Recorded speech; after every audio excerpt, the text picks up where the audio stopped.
ಇಂದಿನ ಸಭೆಯಲ್ಲಿ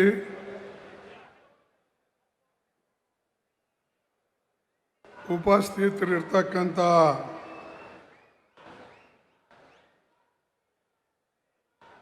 ಕರ್ನಾಟಕ ರಾಜ್ಯದ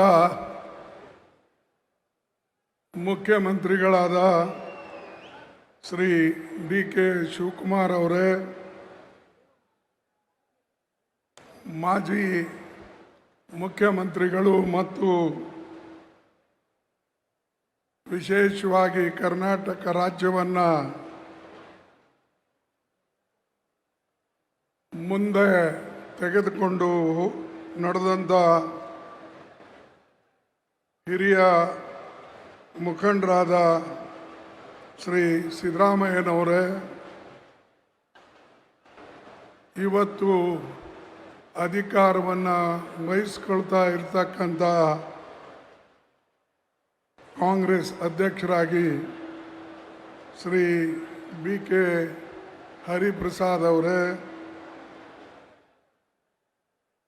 ನಮ್ಮ ಇನ್ಚಾರ್ಜ್ ಜನರಲ್ ಸೆಕ್ರೆಟರಿ ಮತ್ತು ವಿಶೇಷವಾಗಿ ಕರ್ನಾಟಕದ ಉಸ್ತುವಾರಿ ನೋಡ್ಕೊಳ್ತಾ ಇರ್ತಕ್ಕಂಥ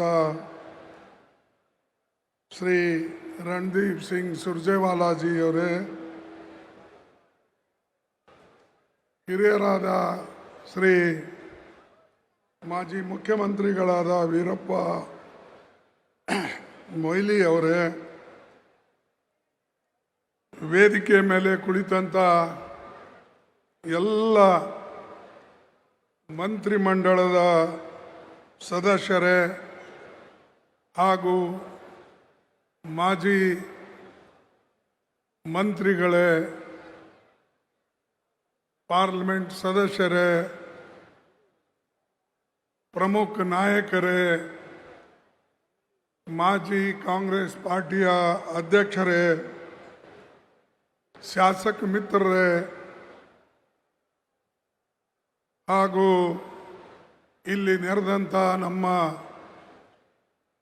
ಬ್ಲಾಕ್ ಕಾಂಗ್ರೆಸ್ ಕಮಿಟಿ, ಜಿಲ್ಲಾ ಕಾಂಗ್ರೆಸ್ ಕಮಿಟಿ, KPCCಯ ಎಲ್ಲ ನಮ್ಮ ಪದಾಧಿಕಾರಿ ಮಿತ್ರರೇ, ಕಾಂಗ್ರೆಸ್ಸಿನ ಎಲ್ಲ ಪ್ರಮುಖ ಕಾರ್ಯಕರ್ತ ಮಿತ್ರರೇ, ಮಾಧ್ಯಮದ ಬಂಧುಗಳೇ, ಪತ್ರಕರ್ತ ಮಿತ್ರರೇ ಹಾಗೂ ನನ್ನ ಯುವ ಮಿತ್ರರೇ,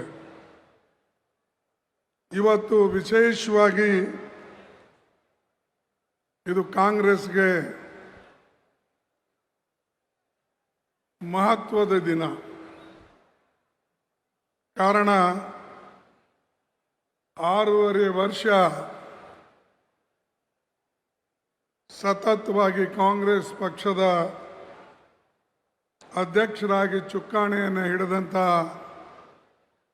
ನಮ್ಮ ಶಿವಕುಮಾರ್ ಅವರು ಮುಖ್ಯಮಂತ್ರಿಗಳ ಆದಮೇಲೆ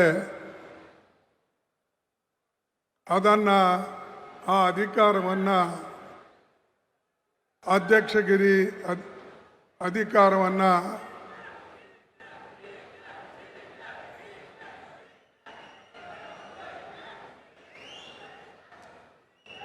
ಆಯ್ತಾ, ಇದಿಷ್ಟು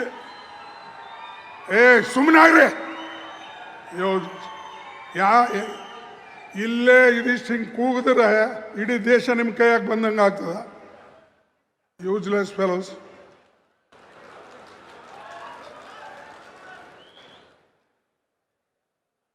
ಯಾವಾಗಲೂ ಇದು ಕಾಂಗ್ರೆಸ್ ಪಕ್ಷದ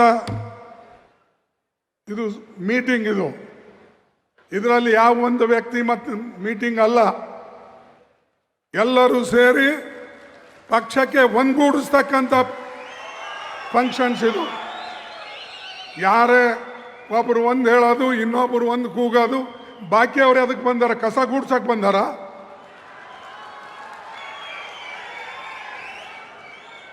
ಬಂಧುಗಳೇ, ನೆನಪಿಡಿ, ಯಾವಾಗಲೂ ಕೂಡ ಶಿಸ್ತು, ಪಕ್ಷಕ್ಕೆ ಬೇಕು. ಇಲ್ಲಿ ವ್ಯಕ್ತಿ ಪೂಜೆ ನಡೆಯೋದಿಲ್ಲ, ಯಾರೆಷ್ಟೇ ದೊಡ್ಡವರಿರಲಿ. ನಾನು ನೋಡಿದ್ದೀನಿ, ನನ್ನ 58 ವರ್ಷದ ರಾಜಕೀಯದಲ್ಲಿ ಏರುಪೇರುಗಳು ನೋಡಿದ್ದೇನೆ. ಮತ್ತು ಅನೇಕ ನಾಯಕರು ಕಾಂಗ್ರೆಸ್ಲಿಂದ ಆಗಿದ್ದಾರೆ ಹೊರತಾಗಿ ಅವರ ಕೊಡುಗೆ ಕಾಂಗ್ರೆಸ್ ಕಡಿಮೆ ಇದ್ರೂ ಕೂಡ ಅವರಿಗೆ ಕಾಂಗ್ರೆಸ್ ಹೆಚ್ಚಿನ ಶಕ್ತಿಯನ್ನು ಕೊಟ್ಟಿದೆ. ಅದಕ್ಕಾಗಿ ಸ್ವಲ್ಪ ಶಾಂತವಾಗಿ ನೀವು ಕೇಳಿ. ಯಾಕಂದ್ರೆ ಇದು ನಮ್ಮ ಮೀಟಿಂಗು, ನಾವೆಲ್ಲರೂ ಕೂಡಿ ಪಕ್ಷವನ್ನು ಕಟ್ಟತಕ್ಕಂಥ ಮೀಟಿಂಗು. ಅದಕ್ಕೆ ದಯವಿಟ್ಟು ಯಾರು ಮಧ್ಯದಲ್ಲಿ ಕೂಗಕ್ಕೆ ಹೋಗಬೇಡಿ. ಯಾರೇ ನೀವು ಕೂಗಿದ್ರೂ ಕೂಡ ಆ ಫುಟೇಜ್ ಇರ್ತದೆ, ನಾನು ಡಿಸಿಪ್ಲಿನರಿ ಆಕ್ಷನ್ ತಗೊಳ್ತೀನಿ. ಬಂಧುಗಳೇ, ಇವತ್ತು ಇದು ಬಹಳ ಅತ್ಯಂತ ಮಹತ್ವದ ಸಭೆ. ಇದಕ್ಕೆ ಶಿವಕುಮಾರ್ ಅವರು ಸಾಕಷ್ಟು ಸೇವೆಯನ್ನು ಸಲ್ಲಿಸಿ ಪಕ್ಷ ಕಟ್ಟಿ, ವಿಶೇಷವಾಗಿ ಬೀದರಿಂದ ಮೈಸೂರುವರೆಗೆ, ಬೆಳಗಾವಿಯಿಂದ ಕೋಲಾರವರೆಗೆ ಅಡ್ಡಾಡಿ ಎಲ್ಲರನ್ನ ಒಗ್ಗೂಡಿಸಿ ತೆಗೆದುಕೊಂಡು ಹೋಗಿ ಪಕ್ಷಕ್ಕೆ ಒಂದು ಶಕ್ತಿ ತುಂಬತಕ್ಕಂಥ ಕೆಲಸ ಅವರು ಮಾಡಿದ್ರು. ಅದೇ ರೀತಿಯಾಗಿ ಸರ್ಕಾರದಲ್ಲಿ ಸಿದ್ದರಾಮಯ್ಯನವರು ತನ್ನ ಎಲ್ಲ ಕಾರ್ಯಕ್ರಮಗಳು ಕಾಂಗ್ರೆಸ್ದವರು ನಾವೇನು ಹೇಳಿದ್ದೇವೆ, ಏನು ಗ್ಯಾರಂಟಿ ಕೊಟ್ಟಿದ್ದೇವೆ, ಆ ಗ್ಯಾರಂಟಿಗಳು ಸಮರ್ಪಕವಾಗಿ ಇಬ್ಬರೂ ಸೇರಿ ನೆರವೇರಿಸಿದ್ದಕ್ಕಾಗಿ ನಮ್ಮ ಸರ್ಕಾರ ಅಧಿಕಾರಕ್ಕೆ ಪುನಃ ಬಂತು. ಮುಂದೂ ಕೂಡ ಇದೇ ರೀತಿಯಾಗಿ ನಾವು ಮಾಡಿದ್ರೆ ಪುನಃ ನಮ್ಮ ಸರ್ಕಾರ ಬರ್ತದೆ ಅನ್ನತಕ್ಕಂಥ ಮಾತನ್ನು ನಾನು ನಿಮ್ಗೆ ಹೇಳಕ್ಕೆ ಇಚ್ಛೆಪಡ್ತಿದ್ದೇನೆ. ಎರಡನೇದಾಗಿ, ಇವತ್ತು ನಮ್ಮ ಮುಂದೆ ಅನೇಕ ದೊಡ್ಡ ದೊಡ್ಡ ಪ್ರಶ್ನೆಗಳಿವೆ. ವಿಶೇಷವಾಗಿ ಇವತ್ತು ಬೆಲೆ ಏರಿಕೆ, ಇನ್ಫ್ಲೇಷನ್ ಇಡೀ ದೇಶದಲ್ಲಿ ಬೆಲೆ ಏರ್ತಾನೆ ಇವೆ. ಪ್ರತಿಯೊಂದು ಅವಶ್ಯ ವಸ್ತುಗಳ ಬೆಲೆಗಳು, ಮಕ್ಕಳಿಗೆ ಬೇಕಾದ ಪಠ್ಯಪುಸ್ತಕಗಳು, ಗ್ಯಾಸು, ಡೀಸೆಲು, ಪೆಟ್ರೋಲು, ಎಲ್ಲದರ ಬೆಲೆ ಇವತ್ತು ಮೋದಿ ಸರ್ಕಾರ ಏರಿಸ್ತಾನೆ ಇದೆ. ನಾವು ಈ ಬೆಲೆ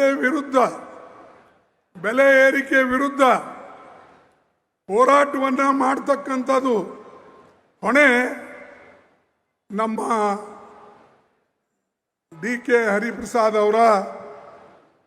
ಅವ್ರ ಮೇಲೆ ಇವತ್ತು ಇದೆ. ಅವರು ಈ ಪಕ್ಷಕ್ಕೆ ಎಲ್ಲರನ್ನ ತೆಗೆದುಕೊಂಡು ಹೋಗಿ, BK ಹರಿಪ್ರಸಾದ್ ಅವರು ಹೊಸಬರೇನಲ್ಲ, ಅವರು ಸಾಮಾನ್ಯ ಒಂದು ಕಾರ್ಯಕರ್ತನಿಂದ ಇವತ್ತು KPCC ಅಧ್ಯಕ್ಷ ಸ್ಥಾನಕ್ಕೆ ಬಂದಿದ್ದಾರೆ. ಅನೇಕ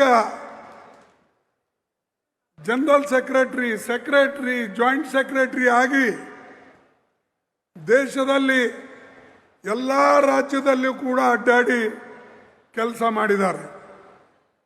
ಅದಕ್ಕಾಗಿ ಈ ಸಲ ನಾವು ಕಾಂಗ್ರೆಸ್ ಕಾರ್ಯಕರ್ತರನ್ನ, ಕಾಂಗ್ರೆಸ್ ನಾಯಕತ್ವವನ್ನು ಯಾರು ಪಕ್ಷವನ್ನು ಕೆಳಗಿಂದ ಕಟ್ಕೊಂಡು ಬಂದಿದ್ದಾರೋ, ಯಾರು ನೋಡಿದಾರೋ, ಯಾರು ಕಾಂಗ್ರೆಸ್ ಕಾರ್ಯಕರ್ತರನ್ನ ಗುರುತಿಸ್ತಾರೋ, ಯಾರು ವಿಶೇಷವಾಗಿ ಪಕ್ಷದ ತತ್ವಗಳನ್ನು ತನ್ನ ಜೀವನದಲ್ಲಿ ಅಳವಡಿಸ್ಕೊಂಡು ಅನುಷ್ಠಾನಕ್ಕೆ ತರ್ತಾರೋ ಅಂಥ ವ್ಯಕ್ತಿ ಕೈಯಲ್ಲೇ ಕೊಡಬೇಕು ಅಂತ ಹೇಳಿ ಇವತ್ತು ಬಿ ಕೆ ಹರಿಪ್ರಸಾದ್ ಅವ್ರ ಕೈಯಲ್ಲಿ ನಾವು ಕೊಟ್ಟಿದ್ದೇವೆ.